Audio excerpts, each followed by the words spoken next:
So hi and welcome to this NPTEL course entitled Feminist Writings, where we're looking at Jhumpa Lahiri's short story, A Temporary Matter. We're about to sort of wind up with the story, and we stopped at a point in the last lecture where the two protagonists in the story, Shukumar and Shobha, they find themselves in a power cut situation in America for 1 hour when they're about to have dinner, and there is this candlelight dinner they have crafted out of something. And now they decide to tell each other. They play a little game, drawing on the experiences that Shobha had during the long power cuts in Calcutta when she visited as a child. So drawing on that experience, they decide to play a game, and they tell each other that we should play a game where we tell each other things we've never told before. So interestingly, this becomes a very sort of special conversation between people who don't have any conversations anymore. So they tell each other things, they converse about things that never conversed before. That becomes a very symbolic conversation in a way, because they're essentially telling about the absent conversations. They're essentially talking about the non-conversations, the conversations which never happened are now coming in. So it's nothing new that they're talking about. They're sort of drawing on the talks that never took place, and they're combining those together into this playful game during this darkness of the power cut. So this is what Shobha tells Shukumar. Let's do that, she said suddenly. Do what? Say something to each other in the dark. And again, it becomes a very interesting symbolic kind of a statement. Say something to each other in the dark. So they're in the dark. So the darkness obviously is, physically speaking, the darkness of the power cut. But equally and importantly, it becomes the darkness of an existential darkness that they're simply experiencing a way out. Like what? I don't know any jokes. No jokes, she thought for a minute. How about telling each other something we've never told before? I used to play this game in high school, Shukumar recalled, when I got drunk. You're thinking of truth or dare. This is different. Okay, I'll start. She took a sip of wine. The first time I was alone in her apartment, I looked in her address book to see if you'd written me in. I think we'd known each other 2 weeks. So, this is something she tells him, something she never told before. That the first time I was in the apartment, I looked in your address book to see if you noted down my address, and we'd known each other for 2 weeks. Where was I? You went to answer the telephone in the other room. It was your mother, and I figured it would be a long call. I wanted to know if you promoted me from the margins of your newspaper. So, if I'd been promoted as a notebook from the margins of the newspaper, that's something that she wanted to find out. Had I? No, but I hadn't given up on you. Now it's your turn. So she tells him something for the first time. She tells something that she did for the first time, obviously about him. So the conversation is going to take place with little informations about the other person, which the other person did not know before. So Shobha tells him something that she'd done that Shukumar did not know, and obviously it was related to Shukumar, and now it's his turn to say something. He couldn't think of anything, but Shobha was waiting for him to speak. She hadn't appeared so determined in months, so the sudden determination coming in, the sudden determination being generated over here. What was there left to say to her? He thought back to the first meeting 4 years earlier at a lecture held in Cambridge, where a group of Bengali poets was giving a recital. So there's this Bengali Poets Association in Cambridge, America, Massachusetts, presumably, where they were talking about a recital of Bengalis. They ended up side by side on folding wooden chairs. Shukumar was soon bored. He was unable to decipher the literary diction and couldn't join the rest of the audience as he sighed and nodded solemnly after certain phrases. So this is, again, symbolically locating Shukumar as outside these parameters of Bengali intellectuals who understand poetry, who sigh and nod solemnly after certain phrases, as if in a collective response to it. Obviously, there's a slight ring of satire, a slight ring of sarcasm over here in terms of the pretentious quality of this kind of response. Shukumar doesn't fit in at all in this kind of a response structure. People are sighing and nodding together after certain phrases belted out by these poets who are reciting. Peering at a newspaper folded in his lap, he studied the temperatures of cities around the world. 98, 91 degrees in Singapore yesterday, 51 in Stockholm. When he turned his head to the left, he saw a woman next to him making a grocery list on the back of a folder, and was startled to find that she was beautiful. So they connect as outsiders. This is something we get to know over here, and look at the beautiful way in which this is conveyed to us. This is conveyed to us in a game that they play with each other in the darkness. So this is all very, very informative. This is telling us how these two people first met. But look at the indirectness of that communication. Look at the way in which it is so peripherally and beautifully and complexly communicated to us in this little game in the dark. And she he had felt himself as an outsider in that poetry recital, and he started noting the temperature of cities across the world in a newspaper he was reading. And he looks around and he sees a woman next to him in a little distance away making a grocery list, on the back of his folder. And he realizes immediately that she too feels like an outsider over here, and that connects them. And then she also thinks, of course, that she was beautiful. Okay, he said, remembering, the first time we went out for dinner to the Portuguese place, I forgot to tip the waiter. I went back the next morning, found his name, left money with the manager. So, presumably this game is about doing and saying something about the non-intelligent, clumsy, cumbersome, funny, amusing things that are done and they're never spoken about, never owned up. So this is something he said. Now, interestingly, what we find here is he remembers something, but it tells something else. He remembers the first meeting. He remembers how he first met Shobha in the poetry recital, but he doesn't choose to say that. He doesn't choose to speak about that. What he says instead is how he went back to a Portuguese place, having forgotten to tip the waiter, and goes back the next day and tips him, left money with the manager. Okay, so and that's something that is said to her for the first time, and that's something which is told to her for the first time, and that's part of the game that they're playing. Okay, so, and we find that this ludic activity which is recited, which is given to us, becomes a part of the conversation strategy, of these two people who are otherwise estranged for each other. And then Shobha is obviously surprised. She tells him, "You went all the way to Somerville just to tip a waiter? I took a cab. Why did you forget to tip the waiter?" And then Shukumar, of course, is going to answer this question. And his answer is the birthday candle had burnt out. So before the answer comes, the birthday candle had burnt out. And that becomes a very symbolic kind of response in a way. It's darkness again. And then he pictured her face clearly in the dark. The white tilting eyes, the full grape-toned lips, the folded age too from her high chest were visible as a comma on a chin. So the comma on a chin is a fold at age of 2. That's still visible in her chin, the little injury that she experienced as a child. Each day, Shukumar noticed her beauty, which had once overwhelmed him, seemed to fade. The cosmetics that had seemed superfluous were necessary now, not to improve her, but to define her somehow. So she is getting defined by the cosmetics. She's getting defined by the artificial apparatus that is around her, and that becomes part of the depletion narrative, the depletion experience that she's experiencing as a mother of a dead child. The human tragedies began to consume her. By the end of the meal, I had a funny feeling that I might marry you, he said, admitting it to himself as well as to her for the first time. It must have distracted me. So the response comes much later, and you find again the pause is very, very important. Before he could respond, the lights go out, and then Shukumar visualizes and sees Shobha in the dark for the first time, and then the clear facial details appear in very meticulous descriptions. And then he tells her that by the end of the meal, I had a funny feeling that I might marry you. And that feeling, that happiness maybe, of the knowledge that I might marry you distracted me, and so I forgot to tip the waiter. So I went back to the restaurant in a cab the next day and left a tip with the manager.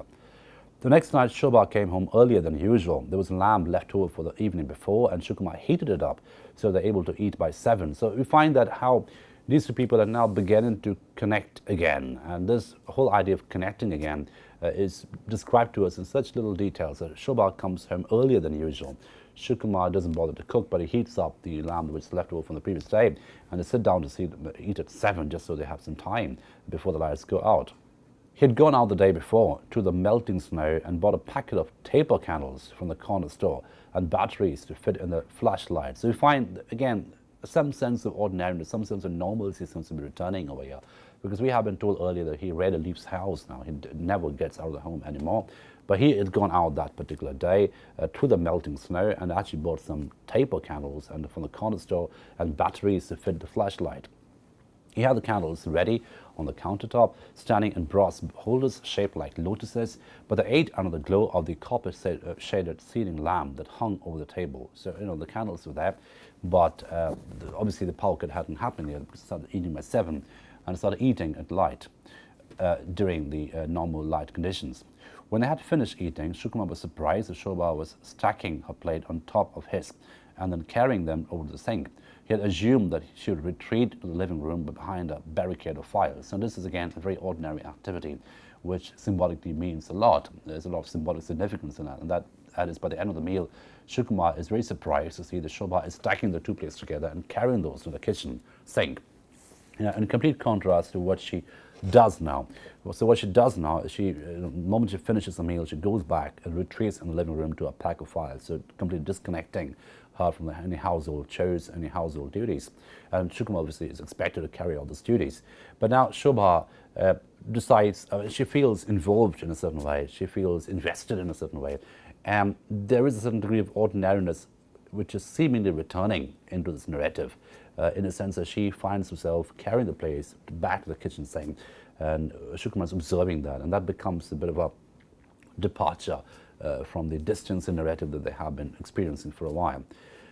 "Don't worry about the dishes," he said, taking them from her hands.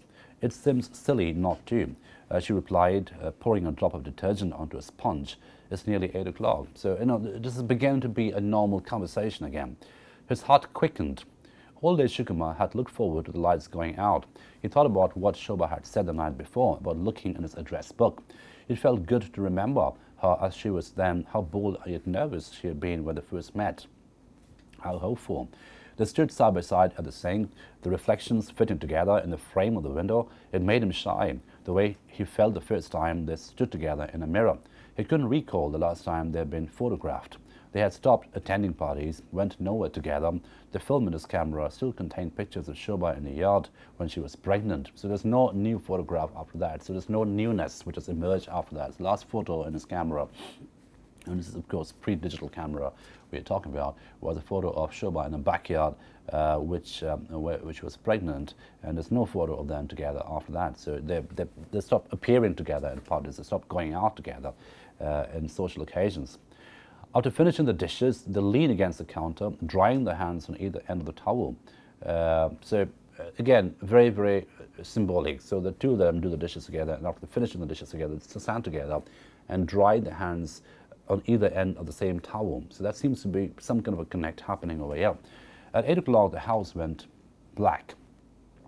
Shukumar lit the wicks of the candles, impressed by the long, steady flames. "Let's sit outside," Shobha said. "I think it's warm still." Each other took a candle and sat down on the steps. It seemed strange to be sitting outside with patches of snow still on the ground. But everyone was out of the houses tonight, the air fresh enough to make people restless. Screen doors opened and closed, a small parade of neighbors passed by with flashlights. So it was a very interesting image that we're given away here. There's still patches of snow on the ground, but the weather is now warming up. So people are actually preferring to come out of the houses and sit in the balconies and yards, whichever they have. And they see neighbors passing by with flashlights.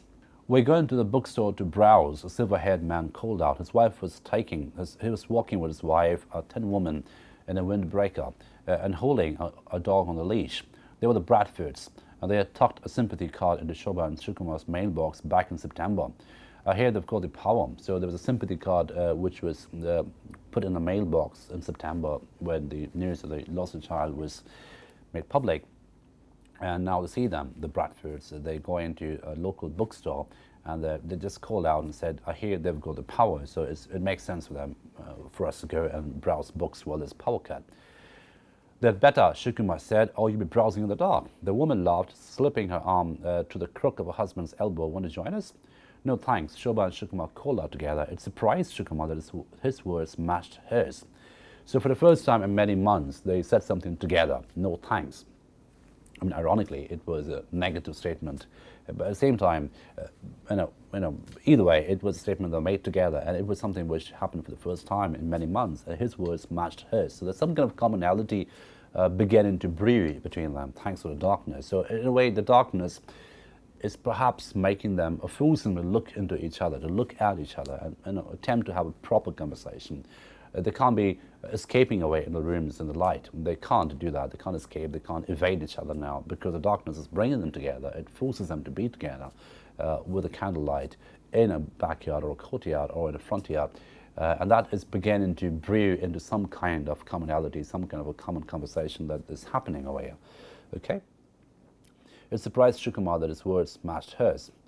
He wondered what Shobha would tell him in the dark. The worst possibilities had already run through his head. That she had an affair, that she didn't respect him for being 35 and still a student, that he blamed him for being in Baltimore the way his mother did. But he knew that those things weren't true. She'd been faithful, as had he. She believed in him. It was she who had insisted he go to Baltimore. Why didn't they know about each other? What didn't they know about each other? They simply know about everything with each other. He knew she curled her fingers tightly when she slept, that her body twitched during the bad dreams. He knew it was honeydew she favored over cantaloupe. He knew that when they returned from the hospital, the first thing she did when she walked into the house was pick out objects of theirs and toss them into a pile in the hallway. Books from the shelves, plants from the windowsills, paintings from walls, photos from tables, pots and pans that hung from the hooks over the stove. Shukumar had stepped out of the way, watching as she moved methodically from room to room. When she was satisfied, she stood there staring at a pile she had made, her lips drawn back in such distaste that Shukumar had thought she should spit. Then she started to cry. So, these are some familiar details that are told to us about the preference of these people, that he seems to know everyone. He seems to sort of know her inside out. And then we also told that very tragic episode when they first came back from the hospital. She wanted to essentially evacuate everything. She took out the books from the shelves, plants from the windowsills, photos from the books, pots and pans from the hooks, and then Shukumar had stepped away, watching what she did methodically from room to room.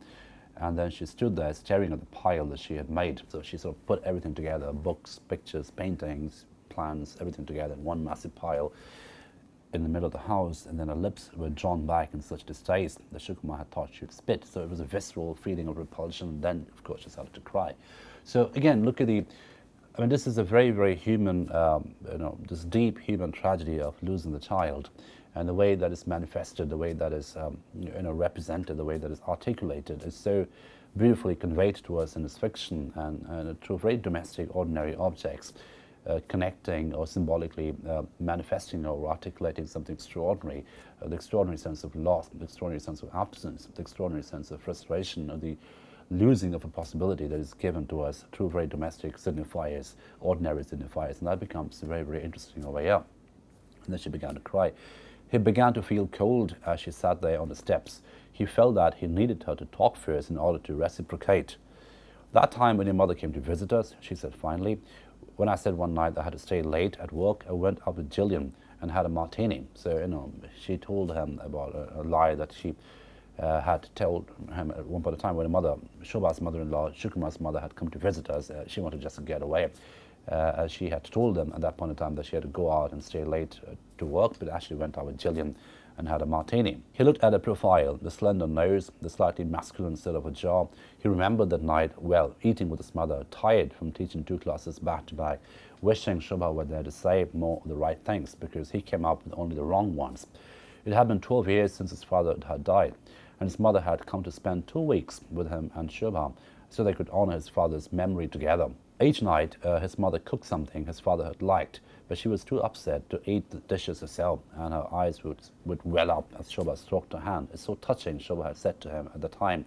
Now I pictured Shobha with Jillian in a bar with stripped velvet sofas, the one they used to go to after the movies, making sure she got the extra olive, asking Jillian for a cigarette. He imagined her complaining and Jillian sympathizing with visits from in-laws. It was Jillian who had driven Shobha to the hospital. So it was a bit of a disappointment, a bit of a betrayal to a certain extent, because we are told that this was the time when Shukumar's mother had come, and they had decided to honor the memory of Shukumar's father by cooking the dishes that he liked. And it was all very human and touching, but Shobha decided to get away one evening, to run away from it, to escape that, what she thought was a claustrophobic condition one evening, and went out with Jillian, a friend of hers, in a bar, and just had a bit of an escape me time away from this domestic chores that she was experiencing.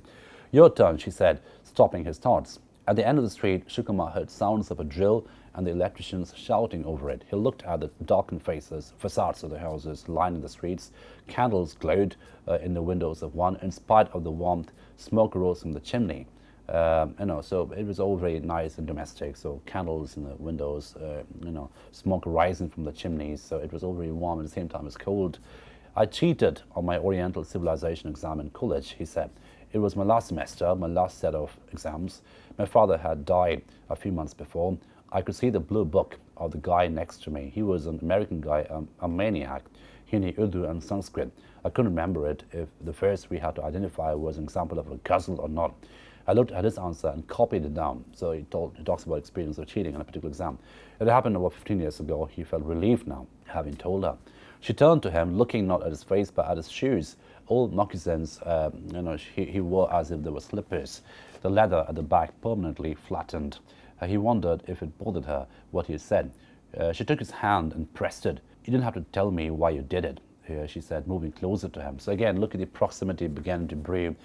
She taking his hand and coming closer to him. And this conversation about the non-conversations, this conversation about things which hadn't been spoken about earlier, is seeming to bring them together as a couple, is seeming to generate some warmth in them as a couple. They sat together until 9 o'clock when the lights came on. They heard the same people. They heard some people across the street clapping from the porch and televisions being turned on. The Bradfords walked back from the street eating ice cream cones and waving. Shobha and Shukumar waved back. Then he stood up, his hands still in hers, and went inside. So they waved back together, they talked together, they take their hands to each other and then walk back inside. So a degree of normalcy seems to be returning, a degree of ordinariness, ordinary intimacy seems to be returning, all thanks to the darkness. So the darkness becomes a symbolic light over here because it eradicates all the lights which they have been using carefully to escape each other. Now the escape routes to the lights have been done away with, so the darkness actually forces them to come closer, and now they're holding each other, they're saying the same things, they're waving together, they are speaking together as a chorus sometimes, addressing other people, and they're beginning to open up to each other. And this opening up becomes an act of unfreezing over here, because in a sense they were existentially frozen for a period of time, and they were freezing away from each other in a way. But this seems to be warming them up, this seems to be unfreezing them, and they're coming closer in a more organic way as they had been experiencing in the last few months. Okay, so they went inside. Somehow, without saying anything, it had turned into an exchange of confessions, the little ways that hurt or disappointed each other and themselves. So it becomes a confession game, it becomes a confession ritual, and that seems to bring them together as a couple.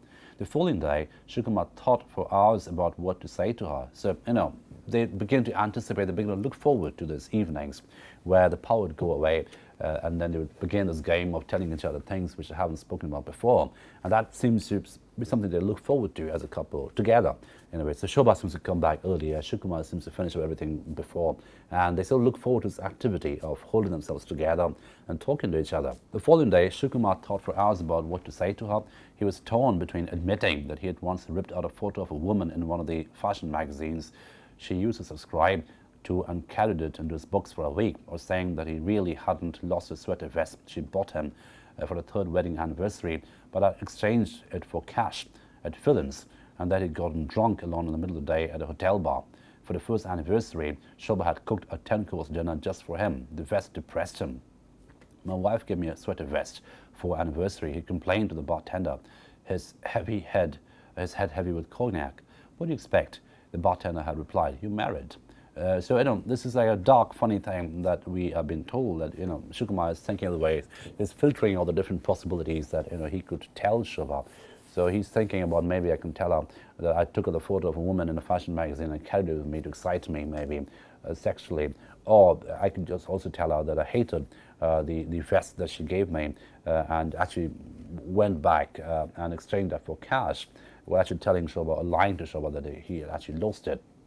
I remember going to a bar and getting drunk with that cash that he got from Sunday's vest, and then complaining to the bartender, his head heavy with cognac.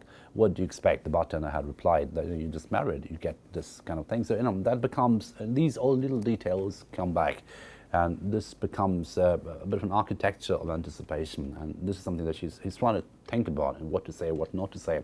And that excites him in a way, that makes him more warm, more human in a way which he hadn't felt for a long time. As for the picture of the woman, he didn't know why he ripped it out. She wasn't as pretty as Shobha. She wore a white sequined dress and had a sudden face and lean, mannish legs. Her bare arms were raised, her fists around her head as if she were about to punch herself in the ears. So we told that she wasn't as pretty as Shobha. She wore a white sequined dress. He wasn't quite sure why he tore the photo away in the first place. The first time he saw the picture, he was lying in bed next to her, watching her as she read. When he noticed the magazine in the recycling pile, he found the woman and tore out the pages carefully as he could. For about a week, he allowed himself a glimpse each day. He felt an intense desire for the woman, but it was a desire that turned to disgust after a minute or two. It was the closest he had come to infidelity. So, it talks about his own quasi-infidelity experience, and he thinks whether or not we should tell this to Shobha, etc. So all these information from the past comes back to us as readers as well, because these are things he hadn't told Shobha, and Shobha, he's running these on his head in a way which is sort of very anticipatory and also exciting, and is thinking whether or not he should go for this, and what he should filter out, what he should say, what he should not say to Shobha, and that's something which is he's looking forward to as a person, and as as the dinner is coming closer, as a pulkit is coming closer. So we are told that he told Shobha about the sweater. On the third night, the picture on the fourth, he said nothing as he spoke, expressed no protest or reproach. He simply listened and then took his hand, pressing it as she had before. On the third night, she told him that once after a lecture they had attended, she let him speak to the chairman of the department without telling him that he had a dab of pate on his chin. So he had a dab of pate on his chin, and she just let him speak to the chairman. She had been irritated with him for some reason, and so she let him go on and on about securing his fellowship and for the following semester without putting a finger to his own chin as a signal. The fourth night, she said that she never liked the one poem he had ever published in his life. In a literary magazine in Utah, he had written about a poem after meeting Shobha. She added that she found the poem sentimental. So we'd given us details. He had told her about the sweater. He had told her about the picture. And then she tells in return certain things. She tells in return that in one particular occasion he was having a very important conversation with the chairman about a fellowship the next semester, and then she let him go on speaking despite noticing a dab of pate on his chin. And instead of signaling him by touching her own skin, own chin, she let him go on, some kind of a punishment for irritating her. And then she also tells him in the fourth night that she never liked the one poem that he's published, which is about meeting Shobha, and that she had found the poem very, very sentimental. So I stop at this point today, but what we see brewing between these two people who are otherwise estranged from each other is a series of conversations coming in, conversations that they never had. And these never had conversations, which are now coming in, is beginning to unfreeze them. It's beginning to generate a degree of human warmth, which had been missing in their lives for a period of time, for months altogether, since the loss of the child.